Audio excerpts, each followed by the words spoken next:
تخيل انك بتتكلم مع شخص وكل كلمة بتقولها بيرد عليك بأرقام، مش عربي مش انجليزي، ارقام بس غريب ازاي الرقمين دول يشغلوا جوجل فيسبوك وناسا كلها.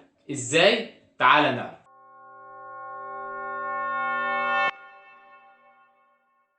السلام عليكم، ورجعنا تاني مع اول اسبوع في البرمجة. لازم تعرف ان الكمبيوتر مش كائن غريب، هو ببساطة آلة ذكية جدا تفكيرها منطقي ورياضي 100%. خليني اشرحها ببساطة. اساسيات الكمبيوتر 3 اساسيات. اول حاجة الهاردوير، وده الجسم والعضلات زي السي بي يو، الرام، كيبورد، الشاشة واي حاجة تقدر تلمسها، وهو اللي بينفذ الشغل فعلا. تاني حاجة السوفت وير، وده الروح، البرامج اللي بيخلي الهاردوير يفهمك، زي نظام التشغيل والمتصفحات. وبرامج البرمجة هي الوسيط اللي بينك وبين عقل الكمبيوتر. تالت حاجة انت المبرمج، ايوه انت الطرف الثالث اللي بيحول اللغة البشرية للغة الكمبيوتر. انت المايسترو اللي بيخلي الاوركسترا دي كلها تعزف بانسجام. لكن السؤال المهم، ازاي كل ده بيحصل من لغة مكونة من رقمين بس؟ من الاخر كده الكمبيوتر مش شايف صور ولا الوان ولا صوت، هو شايف مجموعة من المسارات الكهربائية. هو بيحب الكهرباء، لو في اشارة يبقى واحد، لو مفيش يبقى صفر.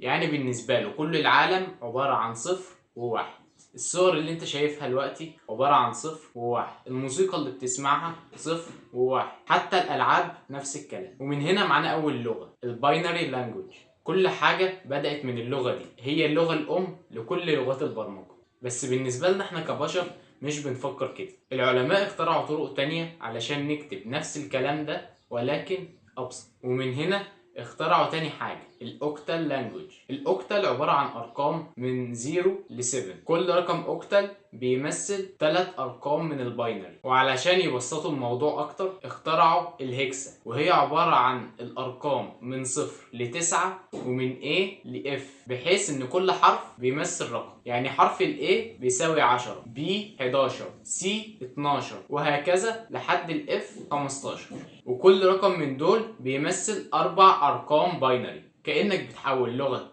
الصفر والواحد للغة أبسط علينا كبشر.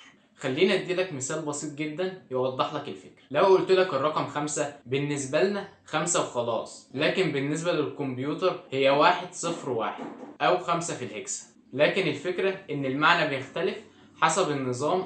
وهنا بقى بيتولد جمال البرمجة. انت مش مجرد حافظ كود، انت بتفهم ازاي الكمبيوتر بياخد صفر وواحد، ازاي يكرر ويحسب ويقارن وينفذ. وكل حاجة في عالم البرمجة مبنية على المفهوم ده، من اول صفحة ويب بسيطة لحد الذكاء الاصطناعي، كلها في الاصل صفر وواحد.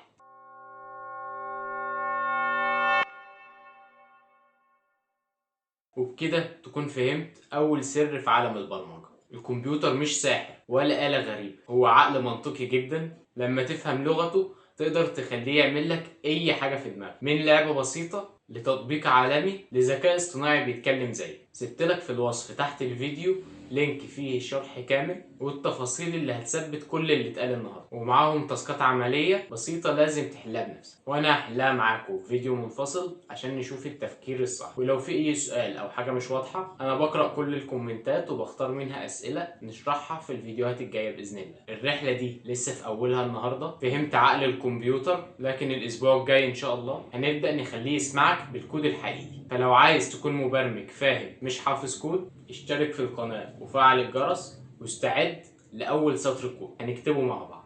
خليك فاكر كل حاجة بدأت من صفر وواحد، بس اللي بيكمل هو اللي بيحولها لإنجاز. سلام.